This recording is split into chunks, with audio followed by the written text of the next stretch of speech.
A Fraternidade Espírita Chico Xavier apresenta A Página Amiga, o audiobook do livro Missionários da Luz.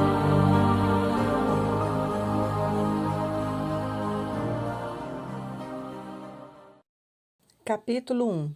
O psicógrafo. Encerrada a conversação referente aos problemas de intercâmbio com os habitantes da esfera carnal, marcou-se o instrutor Alexandre, que desempenha elevadas funções e esperei os ensinamentos práticos, dirigiu-me a palavra gentilmente, indisfarçável interesse. Compreendo o seu desejo. Surgida a oportunidade, se quiser, poderá acompanhar-me da prestigiosa influência para ingressar no espaçoso salão, onde Alexandre desempenha atribuições na chefia. O interlocutor sorriu benevolente e concordou. As dezenas de cadeiras dispostas em ascendentes morais, somente 18 permaneciam ocupadas por pessoas terrestres autênticas. As demais atendiam à massa invisível aos olhos comuns do plano físico. Grande assembleia de almas sofredoras, público extenso e necessitado. Reparei que fios luminosos dividiam os assistentes da região espiritual em turmas diferentes. Cada grupo exibia características próprias. Em torno das zonas de acesso, postavam-se corpos de guarda e compreendi, pelo vozerio do exterior, que também ali a entrada dos desencarnados obedecia a controle significativo. As entidades necessitadas, admitidas ao interior, mantinham discrição e silêncio. Entrei cauteloso, sem despertar atenção na assembleia que ouvia, emocionadamente, a palavra generosa e edificante de operoso instrutor da casa. Grande número de cooperadores velavam atentos. E enquanto o devotado mentor falava com o coração, nas palavras, os 18 companheiros encarnados demoravam-se em rigorosa concentração de pensamento, elevado a objetivos altos e puros. Era belo sentir-lhes a vibração particular. Cada qual emitia raios luminosos, muito diferentes entre si, na intensidade e na cor. Esses raios confundiam-se à distância aproximada de 60 centímetros dos corpos físicos e estabeleciam uma corrente de força bastante diversa das energias de nossa esfera. Essa corrente não se limitava ao círculo movimentado. Em certo ponto, despejava elementos vitais à maneira de fonte miraculosa, com origem nos corações e nos cérebros humanos que aí se reuniam. As energias dos encarnados casavam-se aos fluidos vigorosos dos trabalhadores de nosso plano de ação, congregados em vasto número, formando precioso armazém de benefícios para os infelizes extremamente apegados ainda às sensações fisiológicas. Semelhantes forças mentais não são ilusórias como pode parecer ao raciocínio terrestre, menos esclarecido quanto às reservas infinitas de possibilidades além da matéria mais grosseira. Detinha-me na observação dos valores novos de meu aprendizado, quando o meu amigo, terminada a dissertação consoladora, me solicitou a presença nos serviços mediúnicos, demonstrando-se interessado no aproveitamento integral do tempo. Foi muito comedido nas saudações. Não podemos perder minutos, informou, e designando reduzido grupo de 6 entidades próximas, esclareceu. Esperam ali os amigos autorizados. A comunicação? Indaguei. O instrutor fez um sinal afirmativo e acrescentou. Nem todos, porém, conseguem o intuito à mesma hora. Alguns são obrigados a esperar semanas, meses, anos. Não supunha tão difícil a tarefa. Aduzia espantado. Verá, falou Alexandre. E dirigindo-se para um rapaz que se mantinha em profunda concentração, cercado de auxiliares de nosso plano, explicou atencioso. Temos 6 comunicantes prováveis, mas na presente reunião apenas compareceu um médium em condições de atender Desde já, portanto, somos obrigados a considerar que o grupo de aprendizes e obreiros terrestres somente receberá o que se relacione com o interesse coletivo. Não há possibilidade para qualquer serviço extraordinário. Julguei que o médium fosse a máquina acima de tudo. Ponderei. A máquina também gasta, observou o instrutor, e estamos diante de maquinismo demasiadamente delicado. Fixando-me a expressão espantadiça, Alexandre continuou. Preliminarmente, devemos reconhecer que nos serviços mediúnicos preponderam os fatores morais. Neste momento, o médium, para ser fiel ao mandato superior, necessita clareza e serenidade, como o espelho cristalino de um lago. De outro modo, as ondas de inquietude perturbariam a projeção de nossa espiritualidade sobre a materialidade terrena, como as águas revoltas não refletem as imagens sublimes do céu e da natureza. Indicando o médium, prosseguiu o orientador com voz firme. Este irmão não é um simples aparelho, é um espírito que deve ser tão livre quanto o nosso e que, a fim de se prestar ao intercâmbio desejado, precisa renunciar a si mesmo com abnegação e humildade. Primeiros fatores na obtenção de acesso à permuta com as regiões mais elevadas. Necessita calar para que outros falem, dar de si próprio para que outros recebam. Em suma, deve servir de ponte onde se encontram interesses diferentes.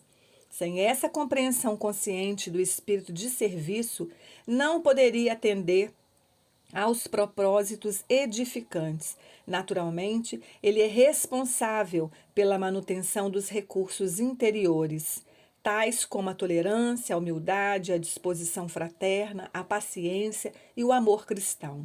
Todavia, precisamos cooperar no sentido de manter-lhe os estímulos de natureza exterior, porque se o companheiro não tem pão nem paz relativa, se lhe falta assistência nas aquisições mais simples, não poderemos exigir-lhe a colaboração redundante em serviço, em sacrifício.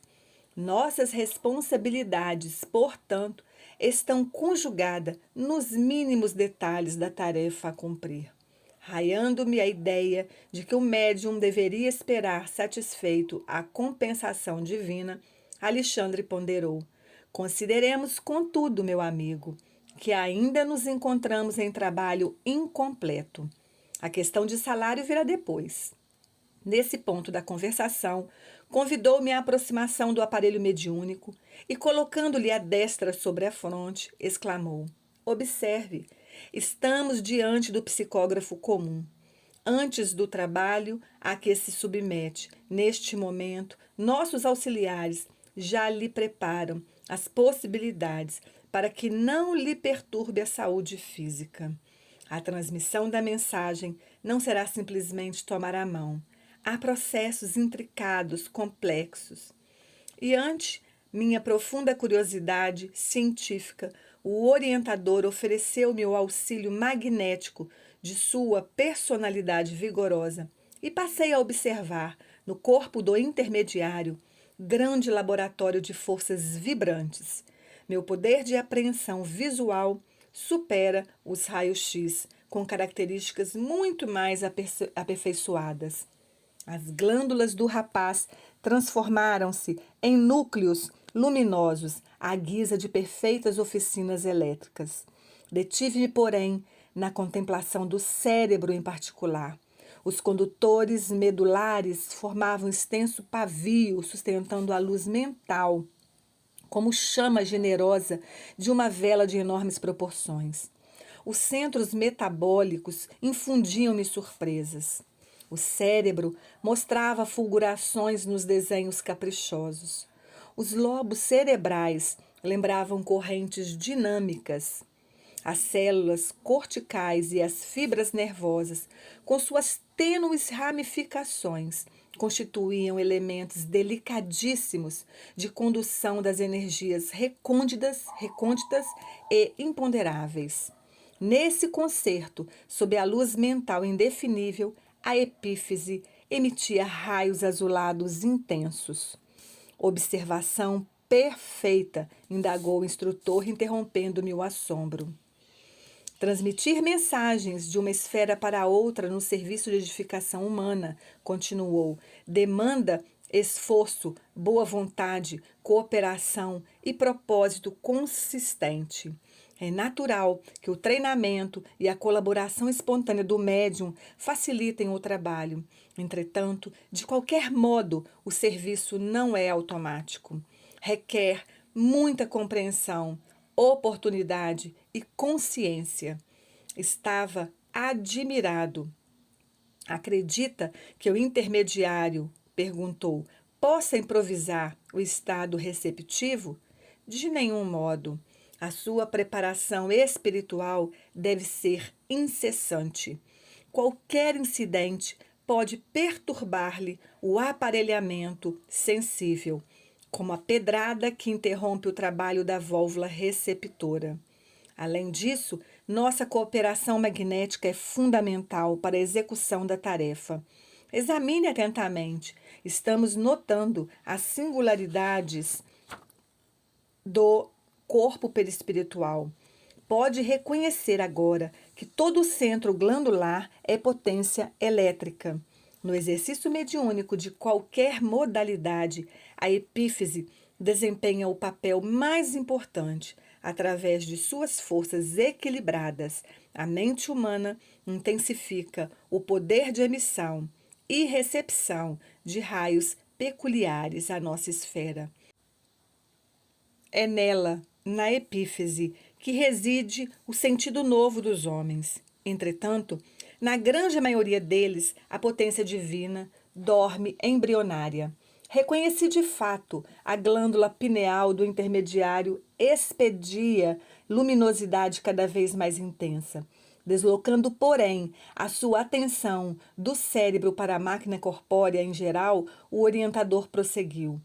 A operação da mensagem não é nada simples, embora os trabalhadores encarnados não tenham consciência do seu mecanismo intrínseco, assim como as crianças, em se fartando no ambiente doméstico, não conhecem o custo da vida ao sacrifício dos pais.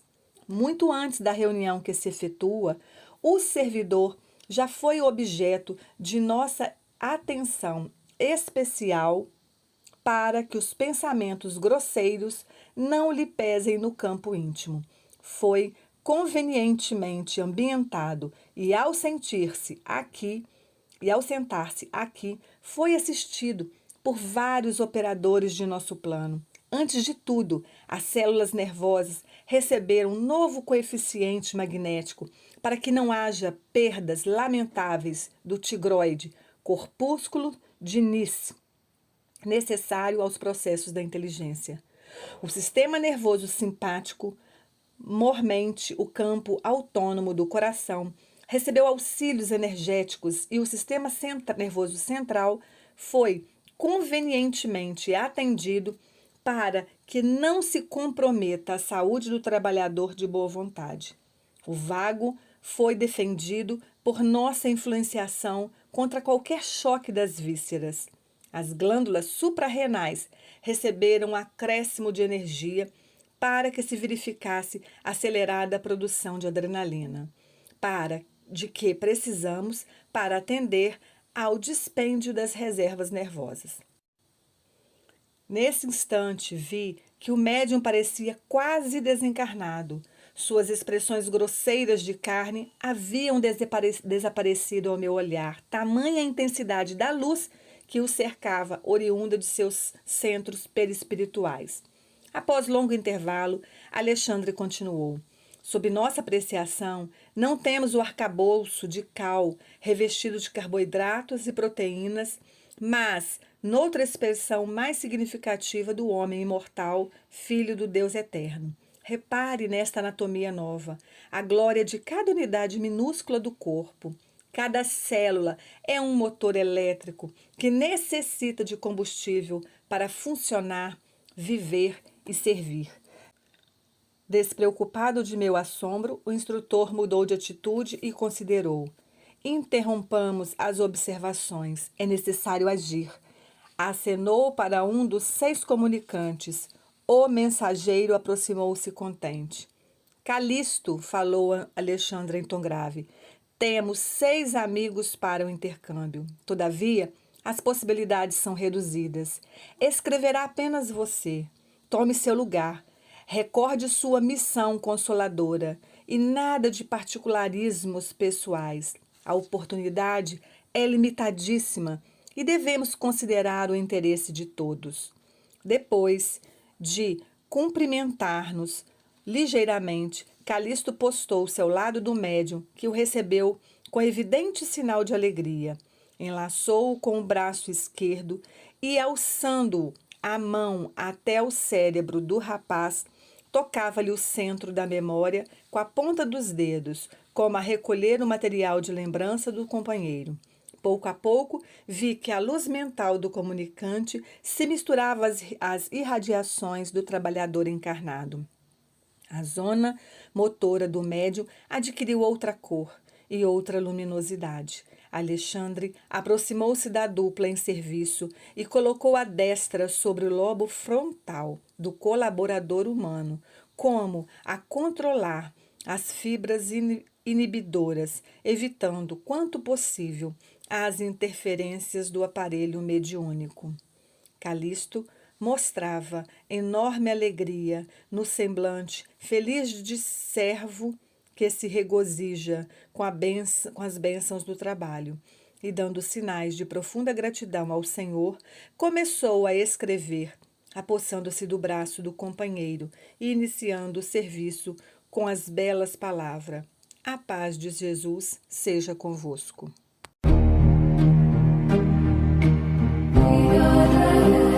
Audiobook do livro Missionários da Luz. Narrativa Cristina Albuquerque.